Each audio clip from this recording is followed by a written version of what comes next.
Boa noite, olá, olá. Hoje, dia 28 de julho de 2021, pontualmente 7h30 da noite, começando mais uma live Diálogos Entre Nós. Ahn, Logo mais, já... Tudo bom, Neide? Logo mais já recebo a Mônica Marcondes. Mônica já está na sala. Vou te pedir o seu vídeo aqui. Vamos já começar pontualmente, então. Oi! Oi! Tudo bom, querida? Eu Ó, tô bem, e você? tudo Eu tô certo, esquentando tudo os certo. motores aqui. Esquentando os motores dos corações. Eu te vejo e te ouço perfeitamente. Você também? Sim, tá tudo ótimo aqui. Maravilha, então. O pessoal vai chegando, hoje está meio Uhum. frio e tal, está um pouco acanhado. A gente vai tirá-los da coberta, porque aqui o palco hoje é todo seu. Nossa, Gravando? todos nós. Todo nosso. Gravando, então? Gravando. Maravilha, maravilha. Boa noite a todas, a todos e a todes. Hoje, dia 28 de julho de 2021, recebo Mônica Marcondes para o 43º Palco Virtual Live Diálogos Entre Nós. Já começo agradecendo Mônica pela gentileza e pela presença, pela potente de estar aqui nesse palco. Mônica, agradeço muito. Maravilha. Enquanto o pessoal vai chegando, vou dar uma rápida fala institucional aqui.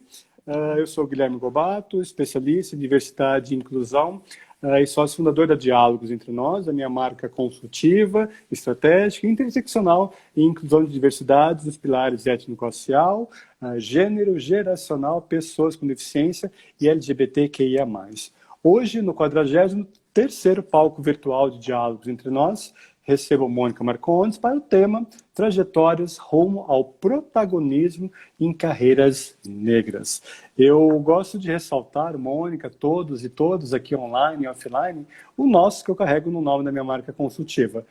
É a primeira pessoa do plural, na certeza e esperança de que união e boas parcerias promovem muito mais igualdade, respeito e equidade em prol de mais inclusão de diversidades. E o nosso também como plural de não, obstáculos, dificuldades que vocês aí online e offline, Mônica e eu, podemos desatar para irmos rumo a mais inclusão de diversidades. Muitos foram os temas tratados aqui nas edições lives, foram 23 edições ano passado, 20 edições com este ano, 4 edições presenciais em 2019 no Google for Startups. Muitos foram os temas, de fato, plurais como a vida, na verdade, é.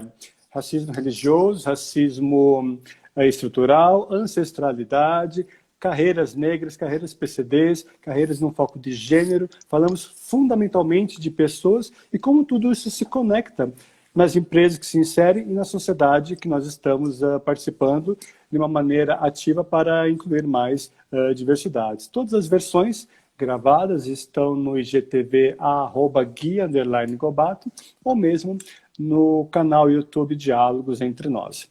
Mônica, eu vou rapidamente me áudio descrever, caso tenha alguma pessoa cega com baixa visão nos acompanhando. Aí eu passo a palavra para você para que igualmente se áudio descreva e se apresente também. Eu sou um homem, eu me autodeclaro branco, cisgênero, gay, representatividade importa e muito, é bom frisarmos isso. Uso barba e cabelos pretos curtos, um óculos de grau. Hoje está frio em São Paulo, capital. Estou com um casaco preto. Atrás de mim algumas paredes claras e plantas. Mônica, por gentileza, se audiodescreva e se apresente igualmente. Gente, que coisa linda. Primeiro, eu queria agradecer aí o convite. Querendo ou não, a gente já conversa fora das redes, né, Gui? E eu Sim, tenho um apreço enorme pelo teu trabalho e por essa oportunidade que você dá para as pessoas que são minorizados, não somos minorias, somos minorizados, de se apresentar e visibilizar as nossas histórias, as nossas experiências e trocar, porque aqui o ambiente é de troca. Eu vou me audiodescrever e eu sou muito pedante, então eu sou uma mulher preta linda, vocês não estão entendendo, entendeu? Mulher preta linda, né? Tô com o cabelo preso, também tô aqui em São Paulo, tô com um casaco xadrez, bege com preto e sou uma mulher cisgênero e vai ser um prazer trocar com vocês aqui nessa noite. maravilha. E se apresente igualmente.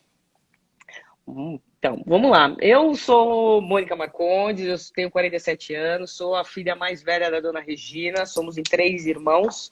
É, Acho que como a maioria dos pretos que somos aqui no Brasil, tivemos histórias que, querendo ou não, se a gente faz uma intersecção de histórias aqui, a gente sempre vai ver a luta como fundamental para a nossa sobrevivência e crescimento, e em todas as esferas, profissional, pessoal, enquanto pessoas, né? Porque desde cedo a gente já tem esse estigma a ser alcançado, né? E comigo não foi diferente, né? Eu ainda tinha um estigma maior de uma mãe que ela vivia num relacionamento tóxico, então apanhava comumente do meu pai, e uma mulher nordestina que tomou as rédeas da vida dela e falou assim: eu não quero isso, eu não quero que os meus filhos sejam vítimas e ao mesmo tempo testemunhas do que um homem pode fazer com uma mulher. Então eu vou sair de casa, vou levar meus filhos comigo. E quando ela protagonizou, estamos falando de protagonismo aqui, ela já começa protagonizando, sendo uma mulher que deixa a casa do marido com os 3 filhos, em busca de uma vida melhor, para trazer um pouco mais de comodidade, uma comodidade não de matéria, não patrimonial, né? Uma comodidade emocional que está tão em voga a gente falar hoje, e ela, alguns anos atrás, ela já pensava nisso, então acho que ela foi pioneira em todos os sentidos, né? Eu lembro que quando a gente era mais novo, minha mãe sentava com os 3 sempre e falava que a gente, para poder vencer, a gente teria que estudar, que o estudo era o único caminho, né? E por muito tempo, a gente às vezes não conseguia entender por que ela cobrava tanto a gente, por que a gente tinha que ser os primeiros da classe, por que a gente tinha que sempre mostrar para ela. Às vezes ela chegava cansada, a mãe trabalhava em 3 empregos para poder pagar uma escola particular para a gente, e que depois de algum tempo não conseguiu mais, e às vezes estava com chinelo na mão, né? Então a gente não entendia enquanto criança, mas ela queria tanto que a gente desse certo, né? E hoje eu entendo que isso era mais um ato de amor para poder fazer a gente crescer de uma maneira. Acho que hoje eu não faria da mesma maneira, mas de uma maneira que fosse estruturada, que a gente tivesse certeza de que o nosso papel só ia mudar, a gente só seria agente de mudança das nossas próprias vidas se a gente estudasse, né? E isso aconteceu. Eu lembro que novinha tive que começar a ajudar a minha mãe, porque a gente tinha que pagar aluguel, tinha que prover o nosso próprio sustento. E eu lembro que minha mãe, além dos empregos formais que ela tinha, ela ajudava a limpar igrejas, consultórios de dentistas, e a gente ajudava ela nesse processo. Ela chegava cansada, mas ela pedia ajuda e a gente ia ajudar. Às vezes um pouco envergonhados, porque a gente não entendia por que a gente estava num bairro aqui, eu moro em São Paulo, morava na Moca, ainda moro, e assim, num bairro onde basicamente as pessoas são brancas, né? A gente não entendia porque os nossos amigos ali não tinham a mesma vida que a gente, né? A nossa vida era, assim, de uma maneira muito peculiar, diferente, e a gente se via em uma posição inferiorizada. E às vezes discutia com a minha mãe, mas ela gostava da discussão e trazia pra gente a nossa realidade. Falei assim: se a gente não fizer isso, você não vai ter isso, isso, isso e isso. E eu lembro que quando eu fiquei adolescente, ela falou: Mônica, você precisa fazer um colégio que seja técnico. Foi a minha porta de entrada para poder conseguir meu primeiro emprego. Eu fui fazer um colégio técnico, eu sou técnico em contabilidade. Até então era a única oportunidade de dar certo e sair daquela vida mais servil, que era que todo mundo queria da gente, que a gente estivesse em cargos e que tivesse menor valor, não fossem cargos de poder efetivamente. E quando eu fiz o curso, que me abriu o leque de que eu posso ser mais do que isso, eu posso empreender na minha própria carreira para poder tentar melhorar. Mas, querendo ou não, eu já tinha, de alguma maneira, não tão clara como hoje a gente vê, que o tratamento, para mim, era diferente das minhas amigas de colégio, de curso técnico, né? Então, a gente, às vezes, ia procurar emprego juntas, elas conseguiam emprego e eu não. E eu achava estranho, achava que tinha alguma coisa, mas eu nunca tinha parado para pensar que que a raça era o ponto central nesse processo. E quando eu terminei o colégio, falei para minha mãe, eu quero fazer uma faculdade. Ela falou, minha filha, não tem dinheiro para poder pagar uma faculdade para você.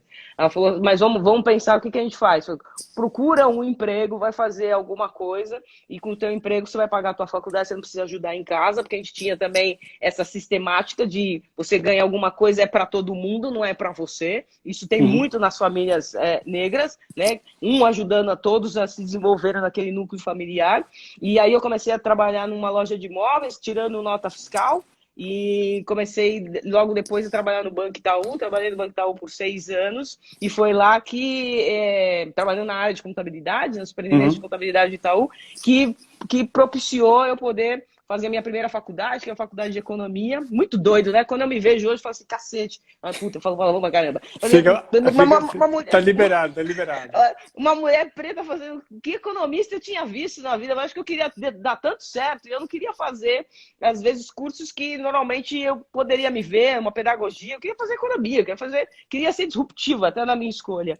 E eu lembro que na minha sala tinha só mais uma pessoa negra, mas quando você pensava no Mackenzie algum tempo atrás, mais de 20 anos atrás, você não via pretos ali no Mackenzie, porque não era uma faculdade para esse público, né? E me formei em economia, mas na época eu lembro que minha mãe falava assim, ó, você não tem conseguido emprego de uma maneira formal. Minha mãe sempre foi muito à frente da era dela, ela falou, faz que nem eu, porque minha mãe sempre de um tempo para cá, ela começou a trabalhar num concurso, no emprego público. Ela falou assim, presta concurso, minha filha, porque um concurso ninguém vai ver tua cor, você vai passar e vai dar tudo certo.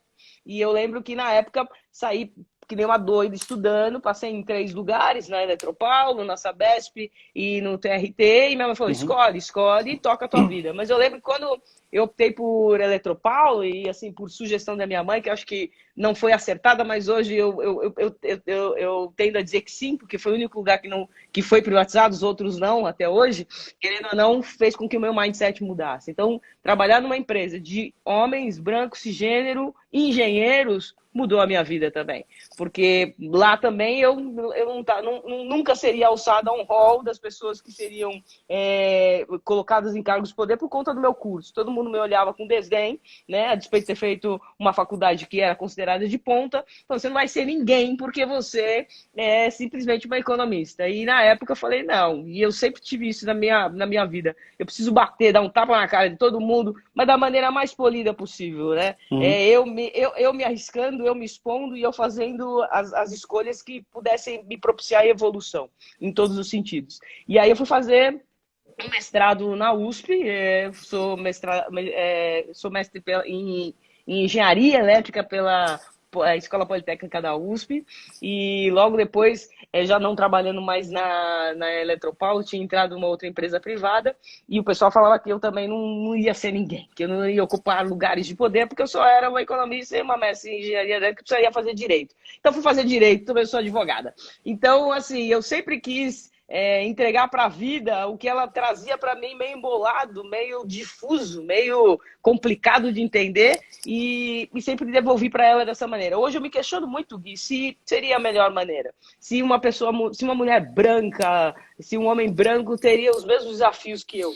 Tenho certeza que não. E hoje a minha luta é muito para que as minhas sobrinhas, os meus sobrinhos, eles não tenham esse mesmo desafio. Não que eu queira que a vida deles seja mais fácil, mas que as oportunidades sejam as mesmas. Então, eu não me canso de falar em lives, em lugares que me chamam para poder contar um pouco da minha história, como isso é importante, como gerar representatividade para as pessoas que nem você, impacta a vida das pessoas. Aqui no banco eu vejo que meninas, assim, e não só negras, tá? Às vezes mulheres, quando eu me imponho e falo o que eu penso, eu mudei, eu vi esses dias, eu mudei a minha conversa com o meu sogro depois que eu ouvi você falar, porque ele tem que me respeitar. Falei, que coisa legal. Então, a gente tem que fazer mais esse exercício, a gente tem que trazer essa interseccionalidade, né? Porque às vezes você está nas empresas, a gente vai falar disso mais lá na frente, mas as mulheres têm espaço. Que mulheres, cara pálida? As mulheres pretas?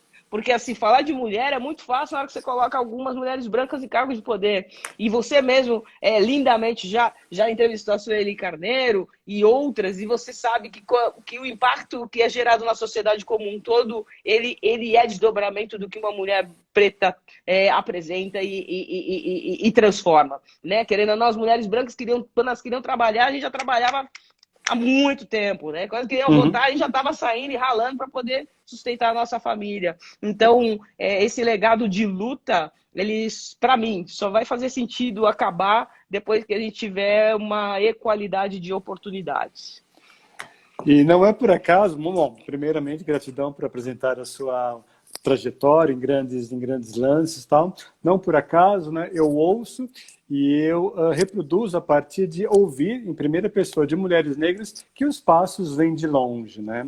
Então aqui eu faço um reconhecimento público e tal, muito da minha base de diversidade e inclusão, muitos dos meus conhecimentos na área tal, eu vi, eu ouvi, eu aprendi, eu pesquisei com intelectuais, com mulheres negras brasileiras, né? E não por acaso, nessas 43 edições lives, palcos virtuais, diálogos entre nós, recebi 29 pessoas convidadas negras, sendo 25 mulheres, 25 de 43. Porque a gente tem que ter uma representatividade, porque a gente tem que ouvir muito além de uma questão de racismo por si só, né? Temos que entender que são profissionais, que são viventes, que são saberes, que sim, que protagonizam, que roteirizam e que dirigem suas próprias carreiras. E é fundamental nós ouvirmos em primeira pessoa, como estamos ouvindo a partir de você, essas narrativas, para que a gente possa, então, moldar uma foto com muito mais pixels de resolução, de compreensão, de afeto para acesso. Mônica, eu vou rapidamente dar uma problematizada aqui na nossa conversa inicial, lembrando, ressaltando as minhas perspectivas, meus locais de fala, eu como mediador aqui, e fundamentalmente numa posição de muita humildade e responsabilidade a partir dos privilégios que me atravessam como homem, cis, branco, num país altamente machista, transfóbico e racista. Então aqui me coloco realmente na posição de falar com pessoas, no caso com você, Mônica, não falar por alguém, não falar por pessoas negras, por pessoas com deficiência, por quaisquer outras pessoas. Eu falo com pessoas. E a partir disso também convido todas e todos aqui online para mandar as perguntas, seja pela timeline ou pela caixinha de interrogação aqui embaixo no canto direito, que aí eu posso não perder essas questões. Mônica, a gente sabe, pelo IBGE, por exemplo, que a cada 7 pessoas brancas em posição de liderança equivale a uma pessoa negra ocupando esta liderança nas empresas.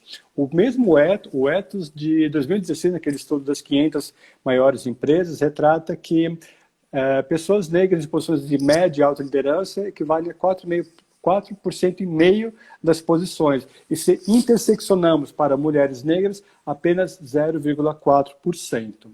E é sempre bom lembrar, né, que nós falamos a partir do país de maior população negra fora da África, atrás apenas da Nigéria, 56% de pessoas autodeclaradas negras, sendo que profissionais negros e negras ganham, em média, 76% a menos do que os não negros, do que as pessoas brancas. E tem uma estatística também um tanto quanto desconfortável, que 84% de pessoas no Brasil consideram essa sociedade uma sociedade altamente racista em relação às pessoas negras, mas apenas 4% das pessoas entrevistadas se consideram racistas ou preconceituosas. Essa conta não fecha. E não fecha também o fato de 64% das pessoas acreditam que o racismo é fruto de uma ação de indivíduos e não de uma cultura de exclusão e não de uma questão estrutural, estruturante que molda as relações, que molda as instituições desse país. Aí então, Mônica, encaminho para a primeira pergunta, no caso, o primeiro brinde que você vai com certeza nos dar nessa noite, né? Eu trago aqui a figura emblemática da sua conhecida também, a Rachel Maia, mulher negra com carreira executiva consolidada, né? Acompanhei uma live dela em março desse ano pelo Grupo Estadão e em um certo momento ela falou, né, que por muito tempo ela foi a única mulher negra em posição de liderança de uma grande empresa no Brasil e depois de um tempo as coisas melhoraram, passou a ser uma das poucas mulheres negras em posição de liderança. Primeiramente a única, depois... Opa, estou me enrolando aqui. depois uma das poucas. Aí, Mônica, resgatando de uma maneira muito ampla suas trajetórias de vida pessoal e profissional, que você até trouxe, pincelando na apresentação inicial, eu gostaria que você nos brindasse como é que você entende essa reflexão da Rachel e os reflexos disso na sua própria jornada, como você um pouco trouxe. Eu queria, então, que você nos trouxesse mais aqui a este palco, onde os ouvidos, os corações e o microfone e o afeto são todos seus. Por gentileza, Mônica. Lindo demais. Primeiro, eu vou fazer aqui uma menção a queridos que estão aqui na live, que são companheiros de jornada que, querendo ou não, são amigos, né? E é complicado. Davis, Rogério, Kênia, o André, gente, coisa maravilhosa ver vocês aqui participando dessa live. Eu fico muito honrada de ter vocês, não só aqui na live, mas como amigos da vida. Você trouxe números que são acachapantes e assim, se não é para fazer a gente pensar, é para quê, pelo amor de Deus, né? Você falar que não existem profissionais negros, eu acho que a gente tinha que mudar, né? Por que os profissionais negros não são visibilizados? Você sabe que faz pouco tempo eu participei de um projeto Conselheira 101 para participar dos conselhos das empresas e com mulheres maravilhosas, Lisiane Lemos, a Andréia, a Vânia Neves, assim, mulheres maravilhosas, não posso sair citando porque são 20 mulheres que eu conheci que eu não sabia que existiam, né? Uma está no Google, outra está na Vale, outra está no Itaú, Roberta no Itaú, Carla no Itaú, superintendentes, mas assim, elas não são visibilizadas. Então, a gente faz um bom trabalho, a gente tem uma carreira de sucesso, mas a gente não é colocado nos postos em que os holofotes estão acesos, né? Normalmente são pessoas que têm determinado padrão que identificam as empresas. E aí fica a dúvida, né? Até que ponto não existem? Eu acho que existem, porque senão eu sou uma visão de ótica de uma realidade que você trouxe aqui. Mas até que ponto não apareceu a Rachel, porque ela chegou no último estágio e não tinha como outra pessoa representar aquela empresa quando ela estava lá com um cargo de CEO, né? Mas eu acho que existem vários, até porque somos maioria da população, mas a gente não está nos cargos de poder da maneira que seria a correta, porque não partimos do mesmo lugar, partimos de lugares diferentes e, querendo ou não, a nossa imagem está sempre associada à subalternidade, à falta de inteligência, à ineficiência. Então, querendo ou não, e isso é o racismo estrutural, porque não é que me olham e acham que eu naturalmente tenho que ser a empregada daquele lugar, ou segurança, ou o motorista. Eles estão me diminuindo. A análise é muito reducionista. Você vai ser um serviçal para sempre, né? E infelizmente, falando de saúde emocional também, tem muitos negros que acreditam nisso. Na minha família tem negros que falam assim: não vou fazer isso, eu não vou entrar naquele lugar porque eu sou preto. Pelo amor de Deus. Se você tem que fazer alguma coisa e você tem que fazer pelos seus, porque as pessoas vão replicar o que você é dentro da tua família, é você se levantar, né? John Paul Sartre fala mais ou menos uma coisa assim: não importa aquilo que fazem de vocês, mas o que você faz com aquilo que fazem de vocês, né? Se você se resigna, aqui minha luz apagou, se você se resigna e você acha que necessariamente você tem que acreditar naquilo que tentaram passar para você de alguma maneira em que você não tem valor nenhum, eu acho que você está fadado a terminar seus dias dessa maneira e assim, que Deus tenha misericórdia da tua vida, porque você vai terminar a tua vida não acrescentando absolutamente nada, você preto, mas você branco também. Até que ponto você se indigna? E aí, trazendo isso para cá, quando você só entra num restaurante, você não vê pessoa diferente de você, todos são iguais a você. Até que ponto você acha que a neutralidade, não tocar no tema, é o melhor para você poder seguir com a tua vida? Então, tem algumas perguntas que você faz que eu tenho que devolver com outras perguntas, porque não foi porque aconteceu, infelizmente, aquilo com o George Floyd ou com o João Marcos aqui, que mudou a nossa vida continua sendo a mesma, né? O cara vai bater um pênalti num jogo da Eurocopa e como ele é negro e perde o pênalti, ele é rechaçado porque ele é preto, né? A Simone Biles, ela falou que ela queria manter a saúde emocional dela e em equilíbrio ela foi rechaçada. Tudo é motivo de rechaço. Por que que eu tenho que ser sempre... Eu, preta, tenho que ser 100% sempre? Por que que eu não posso errar? E na hora que acerto, que nem aquele vídeo que eu troquei com você do Chris Brown, que ele vira e fala o seguinte, olha, eu apresento o Oscar, eu sou comediante e na minha vizinhança o meu vizinho é dentista. Mas eu só tenho na minha vizinhança eu, o Jay-Z e a Mary J. Blige. E a gente só tá lá porque a gente é artista. Então, a disparidade ainda é muito grande. Então, a gente tem que questionar isso. E eu não tô querendo tirar o lugar de branco, de mulher nenhuma. Eu só quero ter a mesma oportunidade que eles e chegar nos mesmos lugares que eles. E, infelizmente,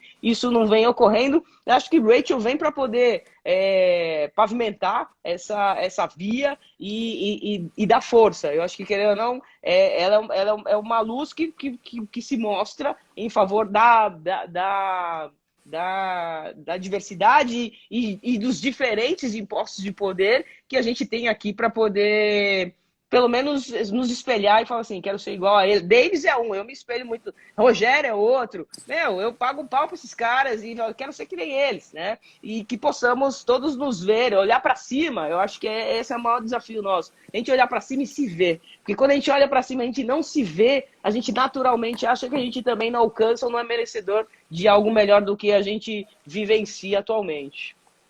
E esse olhar para cima e procurar se ver, né, Mônica, é muito de uma representatividade, né? Nós podemos ser, de fato, o que nós podemos ver, né? E pode parecer simples, mas é altamente complexo, né? Num país de maioria negra, né?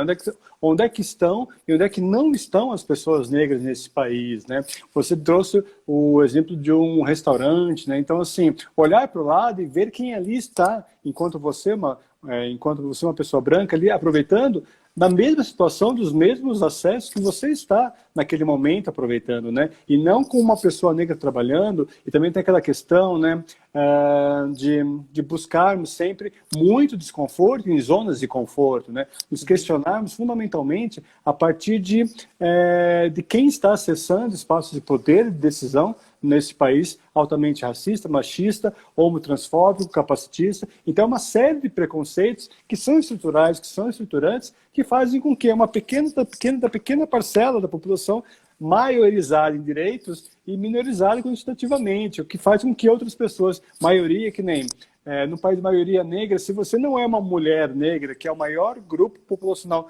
individual da população, 28%, você é minoria, né? Mas aí tem essas questões sociais e históricas que fazem com que os preconceitos sejam gerados, reproduzidos, enraizados, e se nós rompermos essa bolha e passarmos a ouvir vozes, por isso que eu gosto muito de dizer, eu não dou voz, eu ouço vozes, eu trago em primeira pessoa, eu procuro conversar, eu procuro estudar para saber realmente por onde as dores passam, imaginar pelo menos um pouco deste meandro. E nos esquecemos, né, Gui, porque querendo ou não, eu, mulher preta, eu ainda sou privilegiada frente a outras mulheres pretas. E as mulheres pretas trans, e as mulheres pretas PCDs, e as mulheres, porque a gente nem começou a discutir ainda, as mulheres pretas refugiadas. Sim. Né? Então, querendo ou não, a gente tem um espectro de atuação que a gente está raso, a gente está profundo dentro do raso que nos é dado, e querendo ou não, essa visibilidade ela perpassa por sobreposições de marcações que a sociedade insiste em colocar na gente para tentar minorizar isso que você fala, né? Ao ponto da mulher branca ser travestida em maioria, né? E tudo ser feito para ela, à luz do que ela sente, do que elas fazem. Quando a gente fala da indústria da beleza, né? Agora a gente vê os produtos para o meu tipo de cabelo, para minha pele, mas há muito pouco tempo eu não tinha isso. Você precisava ir para outro país para você ter esse tipo de acesso. Mas se você é preto e você corresponde a mais ou menos a 70% da população mais pobre, aos 10%, os mais pobres do Brasil, os 70% são negros, como que você quer ir buscar um produto num país vizinho? Você não tem nem chance de comer. Né? Então, quiçá você encontrar produtos. Então, essa visibilização, ela perpassa numa sociedade por vários aspectos, né? Isso que a gente não falou religioso, né? A gente traz da ancestralidade os nossos cultos e por que eles têm que ser rechaçados? Meu respeito a todas as religiões, mas por que o pior é o que advém da raça negra? Né? Então, sempre a gente tem ou objetificação, ou esse tratamento menor, tudo que está atrelado à raça negra, ele não é considerado bom, o melhor. Que é o berço da civilização, pelo amor de Deus. Se eu posso passar uma dica, gente, vai descobrir de onde a gente veio, pelo amor de Deus. Se você descobrir de onde veio, outro dia eu estava numa live, muito honrado eu fiquei de fazer uma live com a Ana Paula Padrão, e a Ana Paula, teve uma hora que ela falou assim, Mônica, eu só sei do valor que eu tenho hoje, começo a lutar pelas mulheres, como tenho lutado, ela tem um trabalho bonito em relação às mulheres, né? Mulher pós-2020, depois que eu comecei a ler mulheres negras. Foram as mulheres negras que me ensinaram a lutar pelos meus direitos. Então, outra dica, né? Não fica só naquele hall de pessoas que escrevem que tem o mesmo padrão que o seu. Procure ler pessoas diferentes, procure ver a realidade dessas pessoas. Chimamanda fala muito na hora no Americaná, quando ela vai para lá, ela é a única que tem o cabelo crespo. Vamos entender quais são os problemas que essas populações têm e trazer ela para a discussão. Né? Eu não quero criar um revanchismo, não estou aqui para isso, não preciso disso. Né? Abrir horizontes. Exato. E os brancos, eles têm que ter a noção do seguinte, gente, eles fizeram efetivamente parte do problema, eles têm que fazer parte da solução. Né? Não dá para você jogar agora no colo dos pretos, que não puderam estudar, não tiveram terra, falar assim, agora resolve o teu problema. Não fui eu que causei isso. O sequestro, porque eu não falo, o sequestro que foi feito da população negra da África para cá, para o Brasil, causou danos irreversíveis a toda a minha ascendência. E os brancos que fizeram isso, eles efetivamente têm que cumprir com o papel deles para pelo menos oportunizar que as premissas da onde a gente parte para poder ser um ser humano com dignidade mínima tem que ser as mesmas. Senão a gente vai continuar com esse desequilíbrio que é nocivo para a gente enquanto sociedade, né? Sim, sim. E você bem trouxe, Mônica, sobre essa questão da interseccionalidade. Nós entendemos de fato de que mulheres, por exemplo, nós estamos falando, quando nós falamos da questão de gênero, né?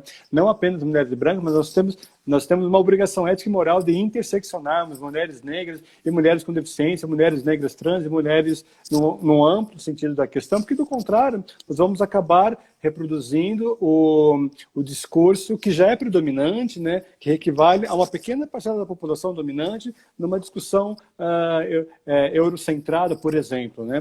E aí, Mônica, eu trago essa questão que você me trouxe há poucas semanas atrás, durante o nosso alinhamento temático, né, de que de que não foram poucas as passagens na sua carreira profissional que, por exemplo, de ser questionada você quanto à sua performance, quanto ao seu rendimento, os seus conhecimentos, né, e que também você teve que, por vezes, provar o seu mérito pessoal, sendo graduada e pós-graduada, diga-se de passagem, em escolas e faculdades que você citou no começo do nosso encontro. Né? Então eu queria que você interseccionasse estas questões de raça, de gênero, como uma mulher negra, e comentasse mais a respeito dessas, digamos, sutilidades, ironicamente falando, que pontuaram em alguns momentos da sua carreira. Eu queria que você nos trouxesse essas questões, por gentileza. Puta, é legal isso, porque eu trabalhei basicamente em ambientes que são masculinos, né? Então, trabalhei em uma empresa de energia elétrica eminentemente masculina, depois numa empresa grande a Votorantim, que também muito mais masculina do que feminina, e depois na CSN, que indústria pesada, né? Então, se você perguntar para qualquer um que me conhece um pouquinho mais, eu vou falar assim, puta, a Mônica, ela é brava, ela é bélica. Eu não sou nem brava nem bélica, que as pessoas que me conhecem intimamente sabem que eu sou cool down para tudo. Mas eu sempre tive que me travestir desse tipo de atitude, porque senão eu não seria respeitada. E aí, de novo, a sobreposição. Por meio que eu era mulher. E no ambiente masculino, mulher, ela tem que estar lá para poder anotar, para poder atender um telefone. Pelo menos eu comecei a minha carreira e só via as mulheres assim, né? Quando era alguma coisa, a gente glamourizava as secretárias. Cacete, que porra é essa? Ela não sabe fazer nada, ela só sabe escrever, anotar. E por que que a gente glamourizava isso, né? Porque, querendo ou não, tinham colocado a gente dentro daquele quadradinho, hermeticamente fechado, falando, faz isso. Se não for para fazer isso, não trabalha para mim. Conseguimos evoluir, acho que evoluímos. Não na velocidade que eu gostaria, mas toda vez que eu tive que me posicionar, já vinha com um ar jocoso. E se eu não fosse contundente e bélica nas minhas posições e firme, talvez eu não tivesse conseguido conseguir. Eu já ouvi pessoas me falando que eu sou, como que é? Ela usou um termo que eu era muito. Não é? Não é resiliente. Eu esqueci o termo agora, mas vai vir na minha cabeça. Falei assim: Diga. puta, mas se fosse um homem branco, intransigente. Você é muito intransigente. Por vezes, Cacete, meu. por vezes também Intransigente. raivosa, né? Raivosa. Né? Agora, se fosse um homem branco, seria, puta, esse daqui bate o pau na mesa e tá tudo certo. Por que que a mulher não pode ser intransigente? Por que que não pode fazer valer as suas opiniões se estiver sabidamente claro para todos que aquela é a melhor opinião? Né? Então, muito da minha carreira foi marcado por isso. E querendo ou não, você cria uma pecha no teu nome. Então, as pessoas vão falar assim, ah, não, essa daí é braba demais. Essa daí, de novo, era eu me refazer, desconstruir e me refazer para me postar nesses ambientes e não ser diminuída. Porque eu ficava muito emputecida, a palavra é essa, na hora que queriam me tratar as minhas ideias, as minhas falas como menores, como auxiliares, né? Isso ocorre até hoje. A gente não mudou muito no espectro de atuação que a gente tem vivido, mas a gente tenta hoje marcar mais posição. O que eu vejo das mulheres, não vou falar das mulheres pretas, porque até elas, infelizmente, elas não estão nas posições de poder, mas as mulheres brancas mesmo, às vezes tendo medo de se posicionar. Outro dia eu ouvi aqui no banco, Mônica, você tem crachá, você pode falar o que você pensa. Não, minha querida. Se você não falar o que você pensa, a sua vida vai ser sempre essa, porque aquele ditado de quem cala consente, ele é verdadeiro. Né? Se não está fazendo, se não está te indignando, está fazendo você se movimentar, porque você se encaixa nisso que te colocaram, você aceita. Então, eu não sei se seria raivosa, acho que sim, porque para você ser vista, às vezes você tem que ser meio louca, mas você tem que se posicionar, porque se você não se posiciona, você é posicionado no final do dia. Né?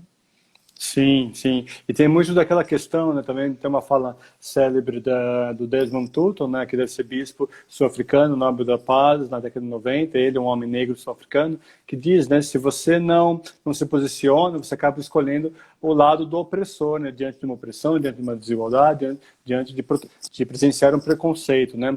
E a gente sabe que numa sociedade altamente preconceituosa, uma posição neutra já basta o detergente e olha lá ainda, né? E olha lá ainda sob forte química. Então a gente tem que realmente nos posicionar, a gente tem que realmente pautar questões que passam não apenas por direitos humanos, mas passam por, basicamente, respeito, acolhimento, dignidade, pertencimento numa sociedade que é plural, né, que nos forma, que nós devemos, de fato, olharmos isso sobre uma questão de negócio, sobre uma questão humana, fundamentalmente. É bom para os negócios, eu costumo dizer, é fundamentalmente bom para as pessoas. Nós falamos de pessoas, antes de qualquer recorte didático, se com deficiência, se trans, se LGBT, de uma maneira geral, se mulheres, se 50, 60 mais. Antes de tudo isso, tem uma palavra mágica: pessoas. E como pessoas, nós devemos acessar direitos e oportunidades, como o próprio artigo 1º da Declaração Universal de Direitos Humanos diz: todos nascemos iguais em oportunidades e direitos. Né?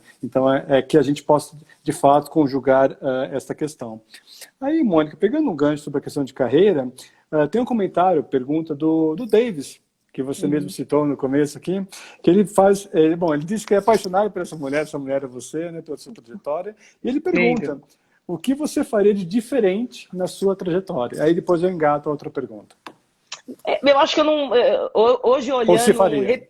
Não, em retrospectiva, eu acho que tudo que estava ao meu alcance e que eu tinha discernimento para fazer, eu fiz. Então, eu não me arrependo. Talvez eu me arrependo de viver num lugar tão obtuso em conceitos que não oportunizou para mim conhecer mais da minha história, de quem eu sou, de saber que a história no mínimo tem dois lados, que eu precisava esse conhecimento, essa apropriação acadêmica de quem eu sou e do valor que eu tenho, só agora, porque talvez se eu tivesse mais, eu não sei se seria tão bélica, mas acho que lutaria um pouco mais pelos meus direitos. Minha mãe, ela não tinha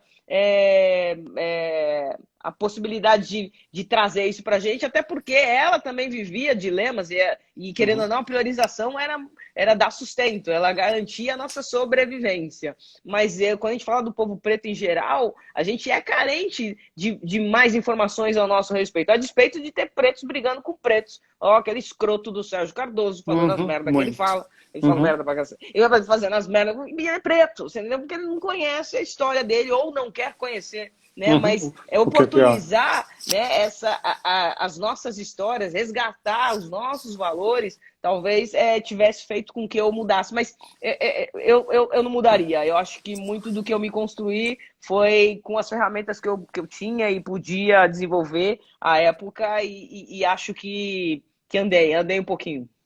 E a própria Kênia concorda com você. Exatamente, exclamação, querida Kênia. Linda. Maravilha, querida. E indo para um outro brinde aqui, com certeza, aquele brinde de Jornada nas Estrelas, você joga a bola lá em cima, eu tenho que ficar catando aqui onde ela está, né? Esse é o meu papel, vamos lá, né? O próprio título da nossa live, querida Mônica, já evidencia pluralidade, né? Quando nós falamos no plural, trajetórias rumo ao protagonismo em carreiras negras, né? Eu gosto muito de sempre lembrar e revisitar, né, o perigo de uma história única, narrado e vivenciado por Chimamanda Adichie, escritora negra nigeriana, filósofa intelectual, e que em mim causa reflexões com a questão de uma inclusão superficial, alguma coisa para, entre aspas, muito ironicamente, para inglês ver, né, o chamado tokenismo, né? E aí eu queria que você nos brindasse como é que você se vê representado nos espaços de poder que vem alcançando dia após dia e também como você percebe essas mudanças, se tem ocorrido mudanças de fato, em empresas em particular e na sociedade como um todo. Por gentileza, Mônica. Vamos lá, eu não me vejo representado, isso é uma tristeza, né? Não me ver em lugares é complicado. Eu poderia romantizar aqui e falar, nossa, estamos caminhando. Porra nenhuma, gente, pelo amor de Deus, a gente tem muito que fazer, a gente tem muito que brigar, a gente tem que ocupar espaço, sim.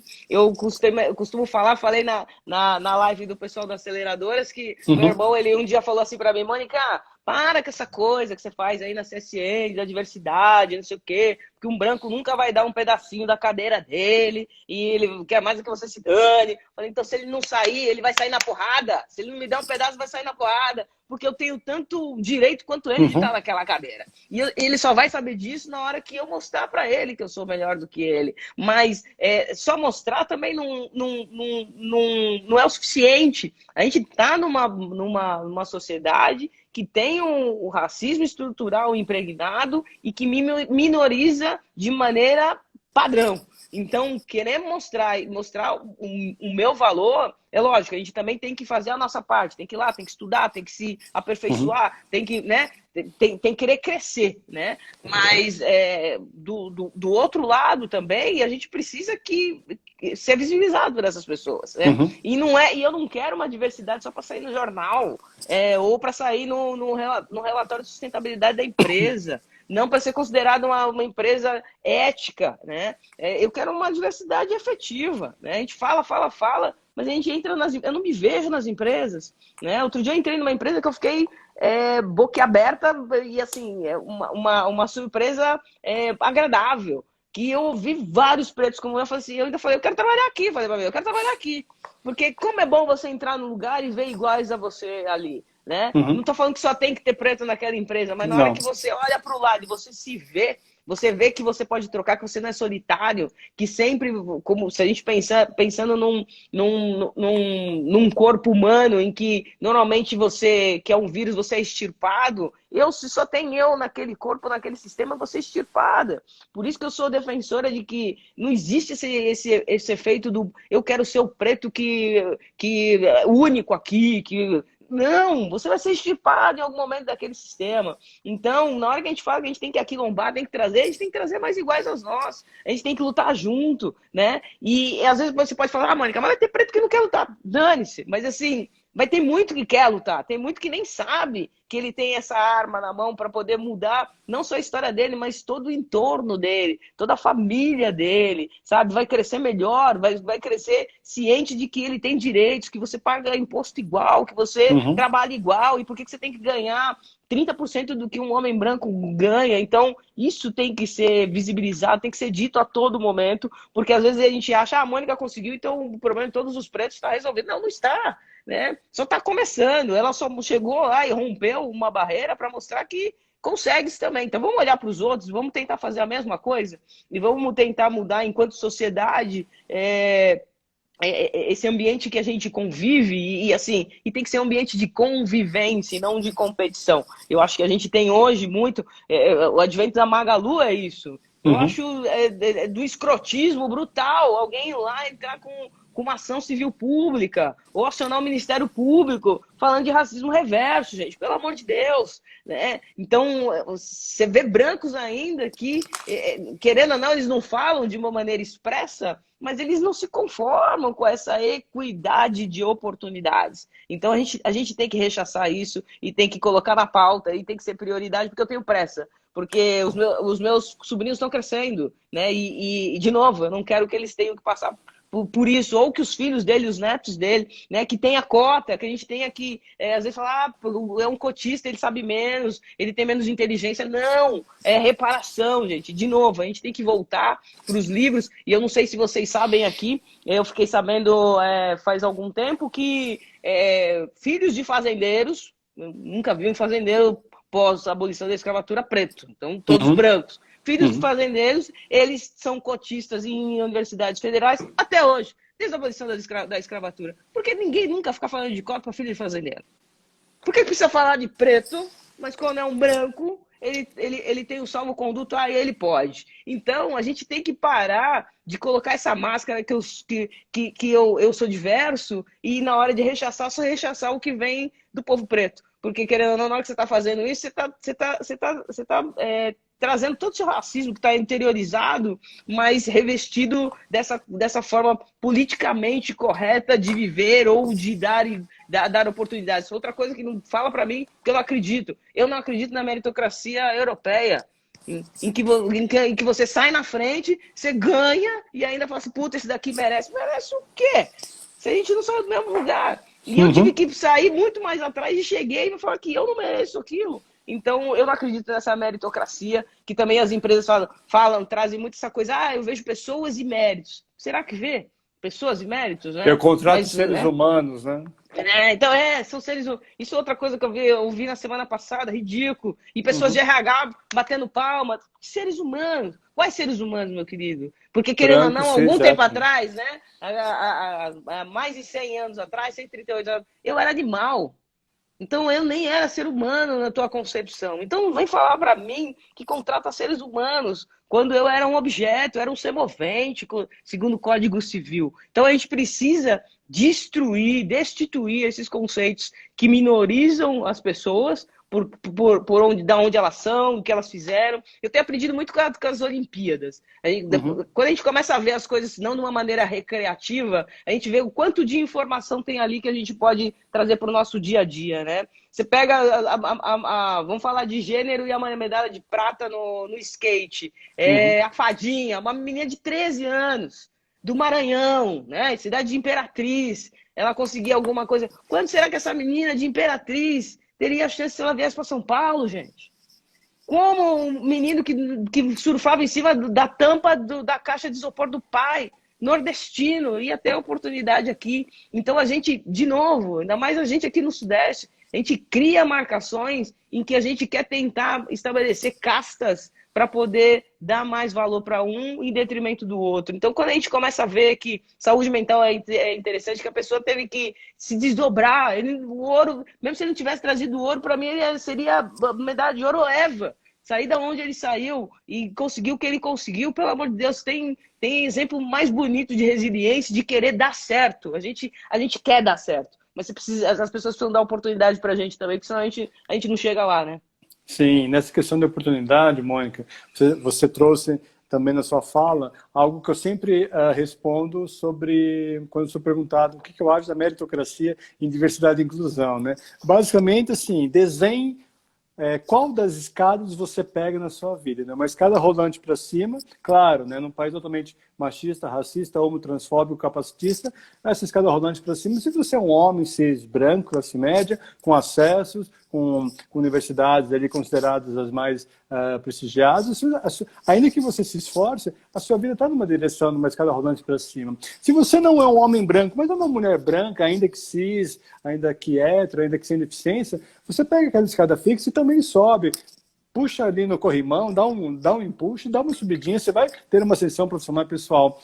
Mas, num país totalmente racista, se você é uma pessoa negra, sua escada rolante é para baixo. Se você é uma pessoa trans, é para baixo. Se você é uma pessoa com deficiência, a escada rolante é para baixo. Então, nos perguntarmos que escadas estamos pegando e quem está vindo conosco nessa evolução pessoal e profissional num país totalmente preconceituoso chamado Brasil. E aí, Mônica, a própria Kênia nos pergunta aqui, né? Como construir espaços de mudança no dia a dia? Depois eu te coloco uma outra pergunta da nossa audiência aqui. E a Kênia, como construir esses espaços de mudança, Mônica? Eu acho que você tem que brigar por esses passos, Kênia. Querendo ou não, a gente conversa bastante sobre isso. Primeiro, como que a gente empodera nosso povo? Porque o nosso povo ele já está machucado, ele está no tapetão, como dizendo, fazendo menção às Olimpíadas, né? Ele está derrubado. Então, perpassa pelo resgate que a gente tem que ter da nossa gente, esse empoderamento que a gente tem que trazer para eles, né? Fazer eles pensarem diferente, porque se teve uma coisa que o homem branco soube fazer de uma maneira brilhante, foi esse apagamento da história, de quem você é, onde você pode chegar, né? Então, perpassa por todo esse preparo, porque eu também não quero ser naive e nem displicente de querer trazer uma pessoa preta ou autodeclarada preta ou negra para um espaço em que ela não vai desenvolver e ela ser rechaçada por isso, porque eu só vou ratificar e vou confirmar o discurso dos racistas. Então, todo esse acolhimento que a gente precisa ter com os nossos, às vezes paciência, né? A gente tem que ser estratégico, né? Nessa formação desse time no final do dia que vai brigar pelos seus direitos, vai querer ocupar espaço, vai querer estudar. Olha aqui as primeiras... tive contato com as primeiras... pesquisas a respeito das cotas que foram dadas na USP, diz que as notas elas são praticamente as mesmas, né?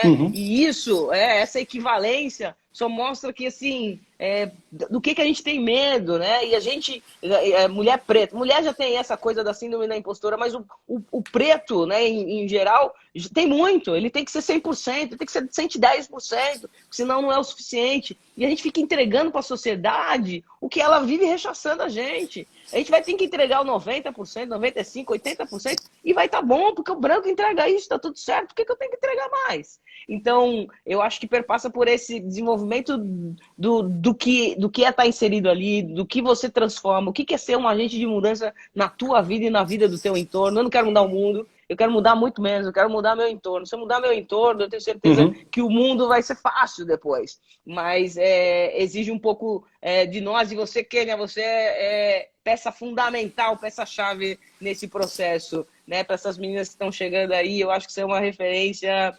maravilhosa, eu sou sua fã e continua com o seu trabalho porque ele é lindo e, querendo ou não, ele transforma pessoas, né? E isso é muito legal. E aprendi com o Kenny, né? Você, Mônica, não passa frio. De frio você não morre porque você está coberta de razão. Aprendi com o Kenny. Não é verdade?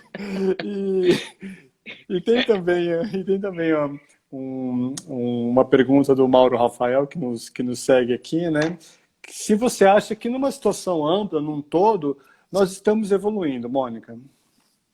Obrigado pela pergunta, Mauro. Eu acho que a gente evolui, mas a passos de tartarugas, né? Assim, é uma coisa muito singela. dada a proposta que é muito mais robusta. Em essência, ela procura uma efetividade muito maior, né? Na hora que a gente vê que fala-se de diversidade, mas de uma maneira, às vezes, até em alguns espaços jocosa, sabe? Vem esse negócio de novo, vem falar de novo de diversidade. Quer dizer que a gente, até que ponto a gente está aberto para poder se familiarizar com o tema, tentar tratar de um tema de uma maneira mais ampla, em que você traga o pluralismo que Gui trouxe de uma maneira brilhante aqui para a conversa, onde você vê um espaço que é plural e por isso vai agregar mais valor, porque você vai ver que são histórias diferentes, vivências diferentes, oportunidades diferentes, e isso traz riqueza para o todo. Então, eu tenho muita pressa. E é uma coisa que não é blasé, é uma coisa que o Martin Luther King falava, que eu acho que é verdade, que não me importa assim, o barulho dos ruins, o silêncio dos bons é que me incomoda bastante, porque dependendo do lugar onde você partir, você pode fazer muito. Você pode fazer muito e às vezes você escolhe a neutralidade. E a neutralidade, ela não leva a gente, enquanto sociedade, para lugar nenhum. Eu vim para esse mundo, eu acho que é para poder, quando deixá-lo, ter sido ou ter feito de mim uma pessoa melhor, né? Ter aprendido mais, ter encarado mais, ter tido menos medo, porque todo mundo tem medo, então vai com medo mesmo. Então, eu acho que a proposta aqui é que possamos nos tornar seres humanos melhores, sociedades melhores, sociedades que pensam no outro, né? O lance da vacina traz muito isso pra gente. Gente querendo furar fila, gente falsificando. A gente vê assim, o ser humano ele chegou num estágio que eu não sei se ele tem mais chance. E aí a gente fechar os olhos e falar assim, não, tem jeito, e eu vou mudar isso e tentar trazer um pouco mais de humanidade nas relações, porque acho que a gente esqueceu de como isso é bom e como funciona no final do dia. Sim, sim, Mônica. Essa questão de humanidade eu quero ouvir de você também, logo mais, a questão de afeto e humanidade, né? Antes disso, eu deixo um convite aberto a todos e todas online aqui, na próxima quarta-feira, dia 4 de agosto, novamente, 7h30 da noite, recebo Marta Gil, ela que é coordenadora executiva do Almancai, Instituto de Estudos e Pesquisas, consultora, e uma das referências na ciência, pelo tema Jornada de Inclusão de Talentos com Deficiência. Quarta-feira, 4 de agosto, às 7h30.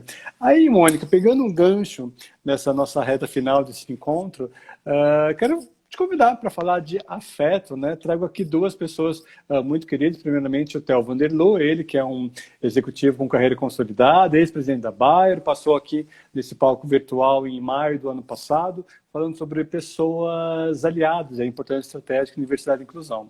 Aí, em certo momento, ele disse que nós precisamos, de fato, sermos todos genuínos e sinceros quando promovemos diversidade e inclusão, e para tanto devemos ser corajosos, que significa agir com o coração. Agora eu peço licença, todo mundo sabe que chegou a hora de trazer Sueli Carneiro nesse palco, ela, que eu amo, sou apaixonado, pessoal e profissionalmente falando, uma grande mestre do feminismo negro no Brasil, escritora, filósofa, e disse no palco presencial do Diálogos em 2019 sobre a importância de ganharmos corações para além da batalha por espaços na agenda antidiscriminação.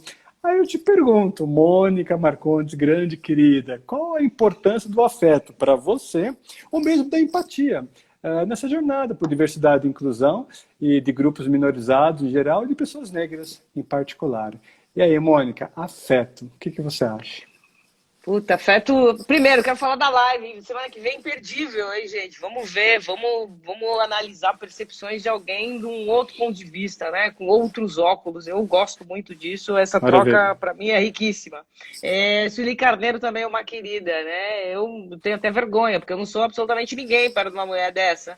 E que fala tão lindamente de questões, às vezes, que são pesadas, né? Que eu soube criar uma casca através dessa desse estado belicoso, né? Quase que permanente, mas que ela traz lindamente com serenidade. Eu acho que se eu almejo ser alguém, eu acho que eu almejo ser uma Sueli Carneiro, né? Com a força e com a serenidade associadas. Mas falando do Theo também, Theo é um querido. Você sabe que ele teve na CSN conversando comigo e falando um pouquinho da vida do pai dele, que foi escravo, e impactou muitas pessoas, né? Porque quando você fala assim de uma pessoa escravizada, ele foi escravo, foi escravizado, todo mundo já logo imagina, né? Infere que é uma pessoa de pele preta. E quando ele trouxe a história do pai dele, ele sensibilizou toda a plateia ali, porque custava as pessoas, de novo, as pessoas às vezes elas não se aprofundam nos temas, né? Assim, é até natural na hora que você fala da dominação europeia dos povos, você vê que, querendo ou não, a escravização da pessoa que perdia determinadas batalhas era algo comumente aceito, mas hoje a história de uma versão, né? Só de uma versão, hoje ela traz muito mais, é muito mais fácil falar que eram os negros escravizados do que você tratar dessa maneira, mas ele efetivamente é um aliado. E por que ele é um aliado? Ele soube entender que ele tinha que fazer, ele que tinha que movimentar essa roda, porque entre eu e ele falando, as pessoas iguais a ele, por uma empatia emocional, vão ouvir muito mais ele do que eu, e isso é muito claro. E como as pessoas pretas vão tender a me ouvir, não sei, né? Às vezes eu tenho alguns ambientes que eu acho que não, mas assim, as pessoas pretas por empatia emocional vão ver valor no que eu estou trazendo. Então, essa coisa de você se aliar, de você se irmanar, de você se indignar, né? Eu acho que é essencial no momento que a gente vive, porque, querendo ou não, de novo, são parte do problema, tem que ser efetivamente parte da solução, mas mais do que isso, eu acho que quando você quer ser um ser humano, você não quer ser ser humano só para os seus, você quer ser um ser humano lato sensu, né? Então, independentemente se ele veio refugiado da Venezuela, se ele é uma pessoa que reza virado para a Meca todos os dias, ele é um ser humano, tanto com você, com os valores dele, com as vontades dele, com as imperfeições dele. A gente não está falando de pessoas perfeitas aqui, somos seres humanos e assim, passíveis de erro, mas que erros possam ser sinalizações de acertos, né? Que possamos tentar mudar esse espectro da sociedade que a gente vê que uns estão sendo rechaçados em detrimento de outros que têm tanto, né? E assim, não conseguem ver que outras pessoas precisam ser assistidas. A pandemia também trouxe muito isso no que diz respeito à desigualdade econômica, pessoas passando fome, enquanto tem gente jogando comida fora. Então, qual que é o teu papel? Qual que é o teu legado? O que você quer deixar para as pessoas que te valorizam, que veem as suas ações como efetivas, como corretas, como concretas para poder desenvolver aquele lugar onde você está inserido? Então, eu vejo muito aliado dessa maneira. Não é o aliado da causa negra, é um aliado de tudo que é o correto, pelo menos em princípio. E assim, esse aliado que também tem que ter uma escuta ativa, né?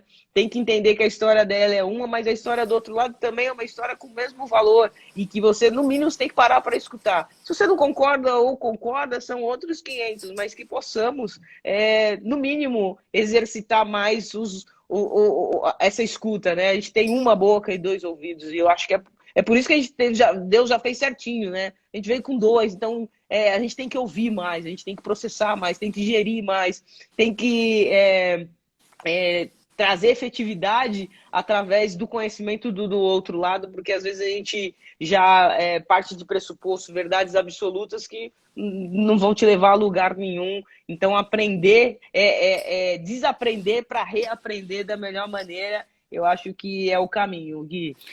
Maravilha, Mônica. A gente chega, infelizmente, ao final do nosso encontro, né, nessa questão fundamental, né, de sermos afetados, né, sentirmos afeto e humanizarmos o que é humano e naturalizarmos o que é natural, né, para a inclusão de diversidades que já são postas pela natureza, 7 bilhões e 800 milhões de diversidades humanas ao redor do planeta Terra, e nos perguntarmos fundamentalmente o que podemos fazer de uma maneira ética, responsável, coerente, genuína e também com muita responsabilidade a partir dos marcadores sociais, dos privilégios que nos atravessam numa sociedade altamente preconceituosa, né? Se você, como eu, é um homem cis, branco, para por aí, que você já tem muita coisa para fazer, tem que se desconstruir para que, de fato, possa ter mais posturas inclusivas, com respeito com acolhimento.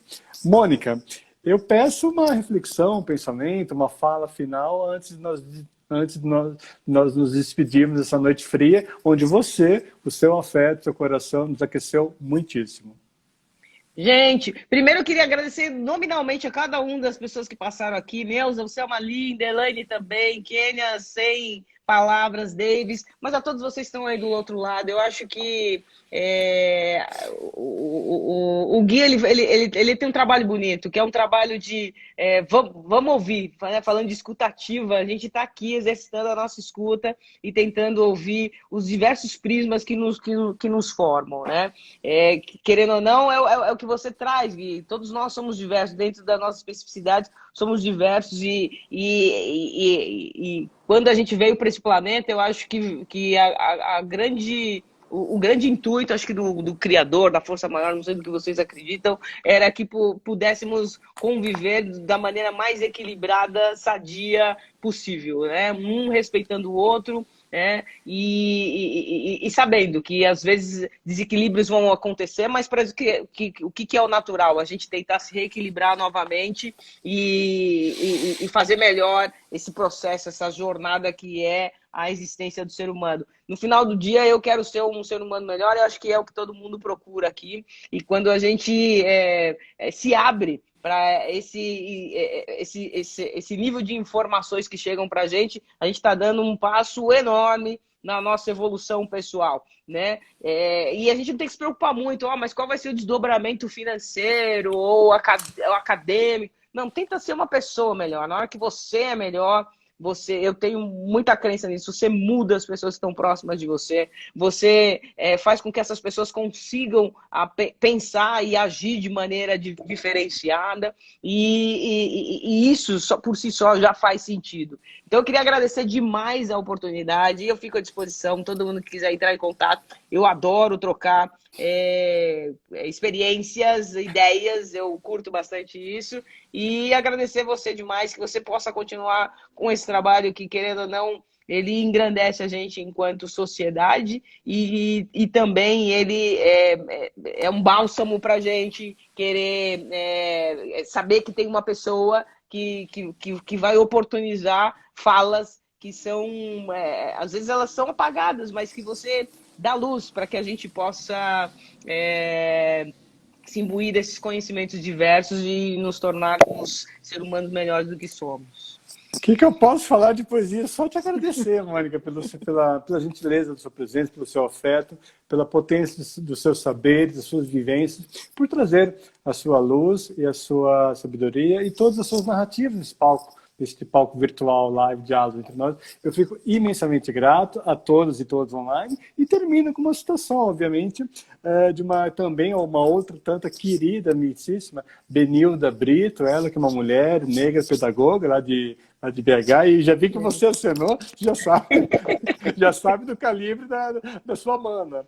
Ela diz numa citação, abre aspas, eu adoro essa citação porque realmente a finalização é muito, muito potente. Abre aspas, a maior armadilha do racismo é a negação de nossa identidade e a maior estratégia de combate ao racismo é a afirmação de nossa identidade. Por isso, a luta contra o racismo é uma luta de todos que acreditam ser possível escrever uma nova história. Mônica, eu sou imensamente grato por tê-la aqui conosco e por estar nos ajudando juntas a escrevermos uma nova história mais inclusiva, mais diversa, com respeito e com acolhimento. Um beijo grande, querida. Beijo a todos vocês. Fiquem com Deus. Se cuidem, hein? Logo, logo a gente vai estar se abraçando, todo mundo. Por favor, uma ótima noite. Gratidão, querida. Beijo, querida. Beijo, tchau, até mais.